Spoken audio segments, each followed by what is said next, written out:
Bismillahirrahmanirrahim. Assalamualaikum warahmatullahi wabarakatuh. Alhamdulillahirabbil alamin wassalatu wassalamu ala asyrafil anbiya'i wal mursalin sayyidina Muhammadin wa ala alihi wa sahbihi ajma'in, amma ba'du. Perkenalkan, nama saya Faiz Royan.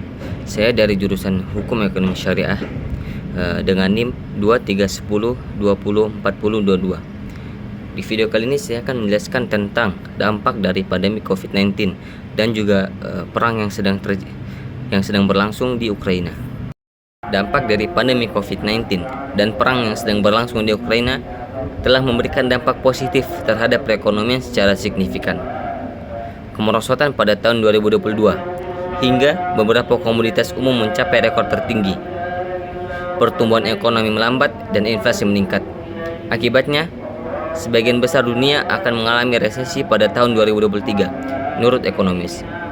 Sejak krisis keuangan tahun 2007 sampai 2009, kemerosotan terbesar setelah depresi besar pada tahun 1929, belum pernah terjadi peristiwa ekonomi global sebesar ini.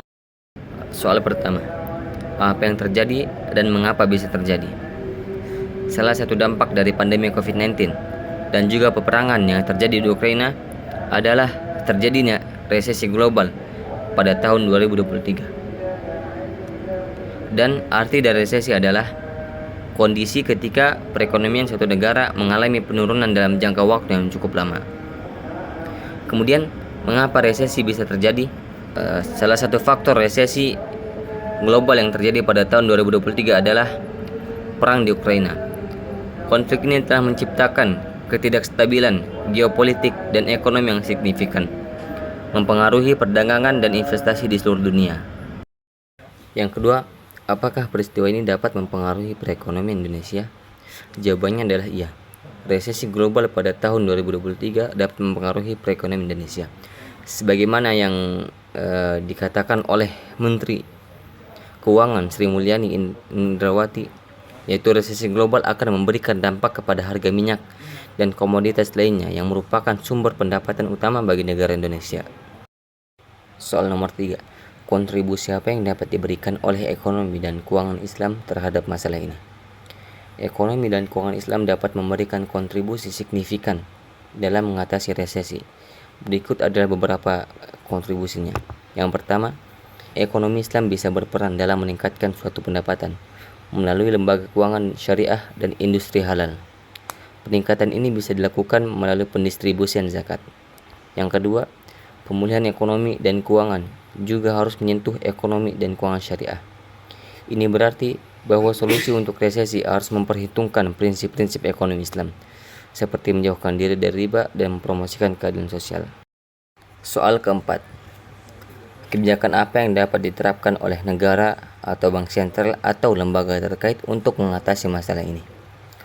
Untuk mengatasi resesi ekonomi yang disebabkan oleh faktor global pada tahun 2023, negara, bank sentral dan lembaga terkait dapat menerapkan berbagai kebijakan ekonomi, antara lain kebijakan fiskal. Negara dapat menerapkan kebijakan fiskal dalam meningkatkan belanja pemerintah untuk mendukung pemulihan ekonomi. Hal ini dapat dilakukan melalui stimulus ekonomi, program infrastruktur, dan bantuan sosial bagi masyarakat yang terdampak. Kemudian kebijakan moneter. Bank sentral dapat mengimplementasikan kebijakan moneter yang akomodatif, seperti menurunkan suku bunga untuk mendorong investasi dan konsumsi. Selain itu, bank sentral juga dapat melakukan program pelonggaran kuantitatif untuk meningkatkan likuiditas pasar keuangan. Yang terakhir, kebijakan ekonomi Islam. Negara juga dapat mempertimbangkan penerapan prinsip-prinsip ekonomi dan keuangan Islam dalam kebijakan pemulihan ekonomi, seperti memperkuat lembaga keuangan syariah, mempromosikan zakat dan wakaf, serta mengembangkan sektor ekonomi halal.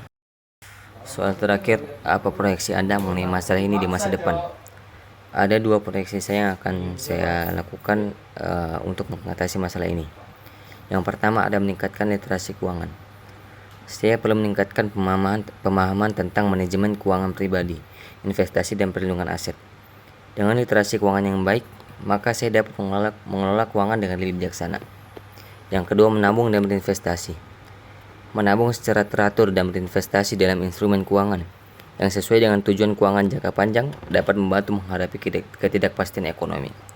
Dengan mengambil langkah-langkah ini, diharapkan negara dan masyarakat dapat membangun ekonomi yang lebih tangguh dan lebih mengatasi resesi ekonomi dengan lebih baik di masa depan. Mungkin sampai sini saja video kali ini. Wassalamualaikum warahmatullahi wabarakatuh.